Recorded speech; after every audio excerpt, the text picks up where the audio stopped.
দফায় দফায় বাংলাদেশের ইতিহাসে কাউকে চুক্তি বাড়িয়ে বাড়িয়ে এত লম্বা সময় কোনো স্বায়ত্তশাসিত প্রতিষ্ঠানের দায়িত্ব দেওয়া হয়নি। করোনার পুরো সময়টা ওনার ব্যাপারে অভিযোগ ছিল যে উনি বাংলাদেশে ছিলেন না, উনি আমেরিকাতে ছিলেন।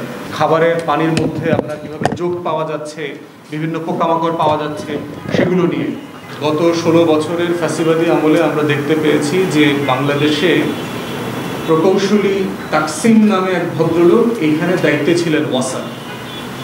2009 সালে আওয়ামী লীগ ক্ষমতায় আসার পরে তাকে এখানে এমডি হিসাবে নিয়োগ দেওয়া হয় এবং দফায় দফায় বাংলাদেশের ইতিহাসে কাউকে চুক্তি বাড়িয়ে বাড়িয়ে এত লম্বা সময় কোনো স্বায়ত্তশাসিত প্রতিষ্ঠানের দায়িত্ব দেওয়া হয়নি। সর্বশেষ আমরা দেখেছি 2023 সালে তাকসিমের মেয়াদ এমডি হিসাবে আরও 3 বছর বাড়ানো হয়েছে। আপনারা দেখেছেন যে উনি আমেরিকান নাগরিক, ছেলে মেয়ে পরিবার সবাই ওখানে থাকেন এবং বছরের 3 মাস 4 মাস 6 মাস উনি দেশে থাকতেন না। করোনার পুরো সময়টা ওনার ব্যাপারে অভিযোগ ছিল যে উনি বাংলাদেশে ছিলেন না, উনি আমেরিকাতে ছিলেন এবং দুদক ইতিমধ্যে তদন্ত করে ওনার বিরুদ্ধে মামলা করেছে এবং টোটাল যে গভর্নিং বডি ছিল ওনার ম্যানেজমেন্টে আরও 10 জনকে এই মামলার আসামি করা হয়েছে। অভিযোগ করা হয়েছে ন্যূনতম 5,000 কোটি টাকা লুটপাট করেছে তাকসিম এবং তার সময়কালে সিন্ডিকেট ছিল।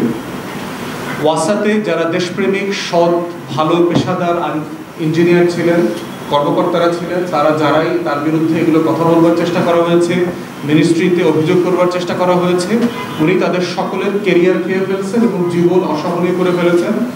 অনেকের 24 ঘন্টার নোটিশে চাকরিচ্যুত করেছেন এবং পেনশনটা পর্যন্ত দেননি। তো সেই বাস্তবতায় আমরা দেখেছি গত 16 বছরে আপনার প্রায় 25,000 কোটি টাকার বিভিন্ন প্রকল্প হাতে নেওয়া হয়েছিল আওয়ামী আমলে। সেই প্রকল্পগুলো আসলে কি হয়েছে? আপনারা জানেন যে ড্যামরা শ্যামপুরের এখানে একটা সুয়ারেজ প্ল্যান, ট্রিটমেন্ট প্ল্যান করা হয়েছে, চায়না সেখানে ইনভেস্ট করেছে। এই হাজার হাজার কোটি টাকার সিম্পলি কোনো হিসেব নিকেশ নাই।